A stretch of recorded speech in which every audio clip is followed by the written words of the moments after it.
शीतल जब तन्वी का फ़ोन देखती है तो उसकी आंखों में आंसू आ जाते हैं और वो एकदम शॉक हो जाती है और तन्वी की तरफ देख के कहती, तन्वी ये सब क्या है। तन्वी बहुत ज़्यादा गुस्से में रहती है और वो एकदम से शीतल की तरफ देखती है और कहती है, तो देख लिया ना तुमने चैट, ये और कुछ बाकी है।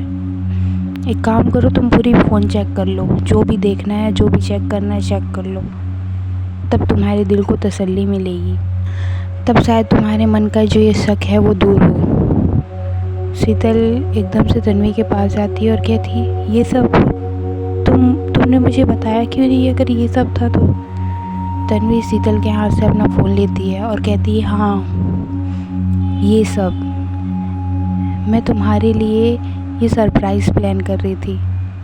मैं चाहती थी कि तुम्हें मैं तुम्हारे नए घर में ले जा सकूं, हमारा घर, तुम्हें इस किराए के घर में ना रहना पड़े। और तुम्हारी सोच इतनी ज़्यादा मेरे लिए गलत निकली और तुम मेरे लिए इतना गलत सोचोगी ये मैंने कभी सोचा ही नहीं था। मैं तो ये सब हमारे लिए प्लान कर रही थी और जिस लड़की के लिए तुम मुझे ऐसा सब कुछ कह रही हो, तुम मेरे लिए शक कर रही हो, जिस लड़की के साथ मेरा नाम जोड़ रही हो, वो तो बस एक प्रॉपर्टी डीलर है जिससे मैं हमारे घर के लिए बात कर रही थी, जो हमें हमारा घर दिलवा रही थी, और तुमने बस उसी के साथ मेरा नाम जोड़कर ये सब सोच लिया। शीतल एकदम ज़्यादा रोने लग जाती है और कहती है, मुझे माफ़ कर दो तन्वी, मुझसे बहुत बड़ी गलती हो गई, मुझे पता नहीं था कि मुझसे बहुत बड़ी गलती हो गई, ये सब मैंने कैसे सोच लिया, मैंने तुम पे शक किया, मुझे माफ़ कर दो प्लीज़। ऐसा करके शीतल जो है वो बहुत ज़्यादा रोने लग जाती है। तभी तन्वी कहती है कि मुझे किसी बात से गुस्सा नहीं आ रहा है, बस इस बात से गुस्सा आ रहा है कि तुम्हें मुझ पे भरोसा नहीं है शीतल। मैंने तुम्हें पाने के लिए क्या कुछ नहीं किया, अपने परिवार वालों से लड़ी, तुमसे शादी की, तुम्हें अपने साथ रखी, लेकिन तुम मेरे लिए ऐसा सोचती हो कि मैं किसी और से प्यार करूँगी या मैं तुम्हें चीट करूँगी। तुम्हारे मन में ये है मेरे लिए। ये सब सोच के तुमने मेरा इंसल्ट नहीं किया, तुमने मेरे प्यार का भी इंसल्ट किया है। ऐसा कहकर तन्वी गुस्से में उठती है और बाहर जाने लग जाती है। शीतल तन्वी को रोकती है, उसको मनाने का कोशिश करती है और बहुत ज़्यादा रोती रहती है। तन्वी बिल्कुल भी शीतल की बात नहीं सुनती और वहाँ से बाहर चली जाती है। शीतल रूम में रहती है और एकदम रोती रहती है और अपने बात पे एकदम पछताती रहती है। तन्वी बाहर गार्डन एरिया में बैठे हुए बस यही सारी बातें सोचती रहती है कि कैसे शीतल उस पर शक कर सकती है, कैसे वो उसके बारे में इतना गलत सोच सकती है। ऐसा सब सोचते हुए बाहर में बैठी रहती है। शीतल यहाँ पे रूम में रोते रहती है। उसके बाद वो बाहर जाती है, तन्वी के पास जाके उसके पास फिर रोने लग जाती है और तन्वी से एकदम सॉरी कहने लग जाती है। कहती है कि प्लीज़ मुझे माफ़ कर दो, मुझसे बहुत बड़ी गलती हो गई कि मैंने तुम पे शक किया। तन्वी कहती है कि शीतल, मुझे तुमसे कोई बात नहीं करनी है, मुझे इस वक्त टाइम चाहिए, मुझे तुमसे कुछ बात नहीं कहना है। तुमने मुझे बहुत ज़्यादा हर्ट किया है, तुम मुझे कुछ भी कहती मुझसे बर्दाश्त होता, लेकिन ये सारी बात मेरे बर्दाश्त के बाहर है कि तुमने मुझ पे शक किया। प्लीज़ मुझे अभी अकेला छोड़ दो। तन्वी बिल्कुल भी शीतल से बात नहीं करते रहती है। एकदम बेचैनी और एक दूसरे से नाराज़गी के साथ वो रात कट जाती है। दूसरे दिन जब सुबह होता है, शीतल तन्वी के लिए नाश्ता बनाकर एकदम रेडी कर देती है और एकदम प्यार से तन्वी को उठाने के लिए जाती है, तो तन्वी बिल्कुल भी शीतल से बात नहीं करती। उठकर ऑफिस जाने के लिए रेडी हो जाती है। शीतल तन्वी के पास जाती है, उससे बात करने की कोशिश करती है। कहती है कि कब तक मुझसे नाराज़ रहोगी, प्लीज़ मुझसे बात कर लो। तन्वी शीतल की तरफ देखती है और कहती है, तुमने ज़ख्म इतने बड़े दिए हैं ना कि उसको भरने के लिए पता नहीं कितने टाइम लगेंगे। ऐसा कहकर अपना बैग उठाकर वो ऑफिस के लिए निकल जाती है। बिना शीतल को बाय किए, बिना उससे प्यार से बात किए तन्वी जो है वो ऑफिस के लिए निकल जाती है। शीतल जो है बहुत ज़्यादा सैड रहने लग जाती है। वो ना कुछ खाती है ना कुछ पीती है, बस तन्वी की याद में एकदम दिन भर रोते रहती है।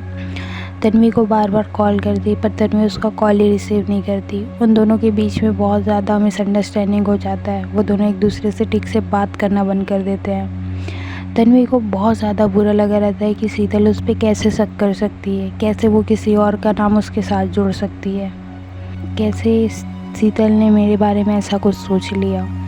ऑफिस में भी तन्वी बहुत ज़्यादा परेशान रहने लग जाती है और घर में शीतल। रात होती है, तन्वी जब ऑफिस से घर आती है तो शीतल कहती है कि तुम आ गई, मैंने डिनर रेडी कर दिया है, चलो मैं तुम्हारे लिए खाना निकाल देती हूँ।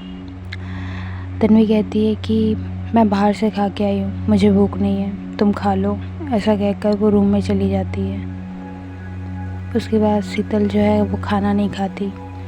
शीतल सुबह भी खाना नहीं खाए रहती है, उसके बाद फिर वो रात में भी खाना नहीं खाती और तन्वी के पास जाती है, उससे फोर्स करती है, उसको कहती है कि तुम खाना खा लो। तो तन्वी एकदम चिल्ला के कहती है कि मैं खाना खा कर आई हूँ, तुम्हें बोल रही हूँ तो तुम्हें समझ नहीं आ रहा है, तुम्हें खाना है तो खाओ वरना सो जाओ।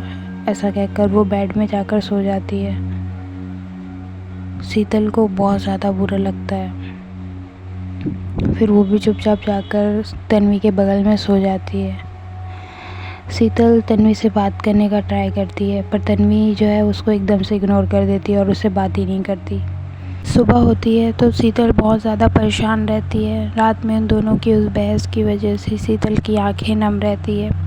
फिर भी वो किचन में जाकर तन्वी के लिए नाश्ता बनाती रहती है। तन्वी उठकर अपने ऑफिस जाने के लिए रेडी होती है। रेडी होकर वो नीचे आती है तो शीतल उसे आवाज़ देती है कि नाश्ता रेडी है, मैं नाश्ता लेकर आ रही हूँ। तो तन्वी कहती है कि मुझे भूख नहीं है, मुझे नहीं खाना। उसके बाद तन्वी अपना बैग उठाकर जैसे जाने लगती है तो तन्वी को बहुत तेज़ किचन से कुछ गिरने का आवाज़ आता है। तन्वी एकदम घबरा जाती है और दौड़ते हुए किचन में जाती है तो किचन में देखती है शीतल जो रहती है वो एकदम वहाँ पास बेहोश पड़ी रहती है। तन्वी बहुत ज़्यादा घबरा जाती है और शीतल के पास बैठकर उसको उठाने लग जाती है, बोलती है शीतल शीतल क्या हो गया। लेकिन शीतल का आँख ही नहीं खुलता तो वो एकदम ज़्यादा घबरा जाती है। जल्दी से शीतल को उठाती है और जल्दी से उसको ले जाके गाड़ी में बैठाती है। उसके बाद तन्वी शीतल को लेकर डॉक्टर के पास पहुंचती है। हॉस्पिटल में शीतल का चेकअप होते रहता है। तन्वी बाहर बहुत ज़्यादा परेशान होते रहती है कि क्या हो गया। तन्वी को बहुत ज़्यादा टेंशन होते रहता है। उसके बाद डॉक्टर जो है वो बाहर आती है। तन्वी कहती क्या हुआ, वैसे बेहोश कैसे हो गई, कोई डरने की बात तो नहीं है ना। तो डॉक्टर कहती है शांत हो जाइए, ऐसी कोई बात नहीं है, इनका कुछ फास्ट था क्या। तन्वी कहती है नहीं ऐसा तो कुछ नहीं था। तो डॉक्टर रहती है वो कहती है कि इन्होंने 2-3 दिन से शायद ठीक से कुछ खाना पीना नहीं खाया है, इसकी वजह से इनकी बॉडी में बहुत ज़्यादा वीकनेस आ गई है। और ऐसा होता है जब काफ़ी ज़्यादा टेंशन में हो या फिर खाना पीना ठीक से ना खाओ तो चक्कर आना नॉर्मल सी बात है, आप घबराइए नहीं। तन्वी बहुत ज़्यादा परेशान हो जाती है। उसके बाद डॉक्टर कहती है कि आप ये मेडिसिन ले आइए, हमें इन्हें बॉटल लगाना पड़ेगा, शाम तक हम इन्हें डिस्चार्ज कर देंगे, डरने की कोई बात नहीं है। तन्वी मेडिसिन लेने नीचे जाती है। तन्वी मेडिसिन लेकर जब ऊपर आती है तो वो शीतल के पास जाती है। शीतल जो है आँख बंद करके लेटी हुई रहती है। तन्वी उसके पास जाती है, उसकी आंखों में आंसू आने लग जाते हैं शीतल को देखकर। उसको याद आता है कि कल रात उसने कितने ज़ोर से उसे चिल्लाया था। अगर वो प्यार से उसे संभालती या उस बात को समझती तो शायद आज शीतल इस हालत में यहाँ ना होती। तन्वी इन सब के लिए अपने आप को जिम्मेदार मानते हुए एकदम सैड बैठी रहती है। शीतल का हाथ पकड़कर उसके बगल में बैठे हुए रोती रहती है। तभी शीतल का आँख खुलता है और वो तन्वी को देखती है। तन्वी को देखकर शीतल जो है वो स्माइल करने लग जाती है। तभी तन्वी की आंखों में आंसू रहता है और वो एकदम प्यार से शीतल को देखती रहती है, मानो कह रही हो कि मुझे सब के लिए माफ़ कर दो। जब शीतल को होश आता है तो तन्वी थोड़ा नॉर्मल होती है। उसके बाद फिर डॉक्टर आता है और शीतल को चेक करने लग जाता है। उसके बाद डॉक्टर कहता है कि अभी तो ये ठीक है, आप ऐसा करिए इनको कुछ खिला दीजिए। ऐसा कहकर डॉक्टर वहाँ से चला जाता है। तन्वी शीतल के लिए खाना लेकर आती है। उसके बाद तन्वी शीतल के पास जाती है और कहती है कि उठो, खाना खा लो। शीतल कहती है कि नहीं, मुझे नहीं खाना। तन्वी कहती है तुम पागल हो गई हो, तुमने 2 दिन से कुछ नहीं खाया है, तुम क्या चाहती हो, मैं मर जाऊँ? शीतल एकदम से तन्वी की तरफ देखती है और कहती है ये सब क्या कह रही हो? तन्वी कहती है तो और क्या करूँ मैं, तुमने 2 दिन से खाना नहीं खाया है, तुम इस हालत में यहाँ हो, तुमको पता भी है मेरे ऊपर क्या बीत रही है। शीतल एकदम से तन्वी का हाथ पकड़ती है और कहती है कि प्लीज़ मुझे माफ़ कर दो, मैं तुमसे बहुत प्यार करती हूँ और मैं तुम्हें किसी और के साथ देखकर बहुत ज़्यादा इनसिक्योर हो गई थी। पता नहीं मुझसे इतनी बड़ी गलती कैसे हो गई। मैं आगे से ऐसा कुछ नहीं करूँगी, प्लीज़ मुझे माफ़ कर दो। तुम अगर मुझसे इस तरह रूठी रहोगी तो मैं नहीं जी पाऊँगी, मैं मर जाऊँगी। ऐसा कहते हुए एकदम से शीतल रोने लग जाती है और तन्वी को एकदम से गले लगा लेती है। तन्वी भी एकदम से सहम जाती है और शीतल को गले से लगा लेती है और कहती है कि मेरी लाइफ में तुम्हारे अलावा कोई नहीं आ सकती, मैं तुमसे बहुत प्यार करती हूँ और सिर्फ तुमसे प्यार करती हूँ। शीतल तन्वी से फिर कहती है कि प्लीज़ मुझे माफ़ कर दो, जब तक तुम मुझे माफ़ नहीं करोगी मुझे कुछ भी अच्छा नहीं लगेगा। तन्वी कहती है कि कोई बात नहीं, पर तुम अपने आप को इस तरह हर्ट मत करो, प्लीज़ मेरे लिए खाना खा लो। शीतल कहती है तुमने मुझे माफ़ किया? तन्वी कहती है कि हाँ, मैं गुस्सा नहीं हूँ, बस मुझे थोड़ा बुरा लगा कि तुम्हें मुझ पे भरोसा नहीं है। शीतल कहती है मुझे तुम पे पूरा भरोसा है, बस मैं तुम्हें किसी और के साथ नहीं देख सकती, पता नहीं मुझे क्या हो गया था, बट प्रॉमिस मैं दोबारा ऐसा कभी नहीं करूँगी, मैं कभी भी इस तरीके का सिचुएशन आने ही नहीं दूँगी। तभी तन्वी शीतल के फोरहेड पर किस करती है और स्माइल करती है और कहती है कोई बात नहीं। उसके बाद तन्वी जो है शीतल को खाना खिलाती है। खाना खिलाने के बाद वो उसका केयर करते हुए उसके पास बैठी रहती है और शीतल जो है लेटी रहती है और उस तन्वी बड़े प्यार से शीतल को देखती रहती है। उसके बाद शाम होता है, शीतल का डिस्चार्ज हो जाता है। तन्वी शीतल को लेकर घर आती है।